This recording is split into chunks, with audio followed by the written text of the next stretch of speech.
Hello lovely soul, ayan welcome back po sa aking channel. Ngayon po ay isi-share ko sa inyo kung paano ba pumipili si Heavenly Father ng mga chosen one. So pumipili si Heavenly Father ng chosen one sa pamamagitan ng sa heart mo.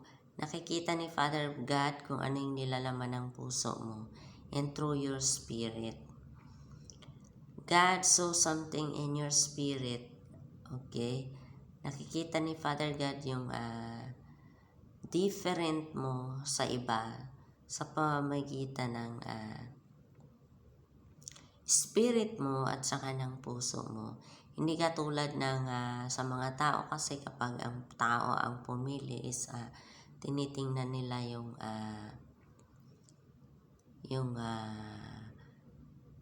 panlabas na kaanyuan. Okay, 'di ba? More on sa panlabas na kaanyuan, tumitingin ang mga tao kapag pumili. Kung maganda ka, kung matalino ka, kung mayaman ka, so more on that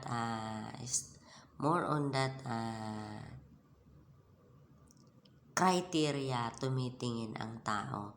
Pero ang Panginoon, kapag pumili siya, ang tinitingnan niya ay ang iyong puso at ang iyong espiritu. God sees something different in you through your heart and through your spirit. Okay po, lovely soul. So, yun lang po ang masashare ko sa inyo.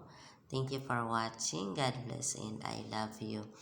Sa mga gusto po akong makausap, ang FB account ko po is Bino sa Premier na, yun po yung FB account ko. Meron din po akong FB page is Divine Love 889. You can connect with me there also.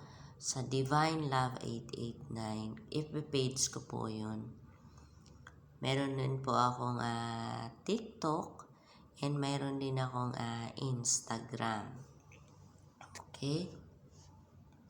So, yun lang po. Thank you for watching. I love you and God bless.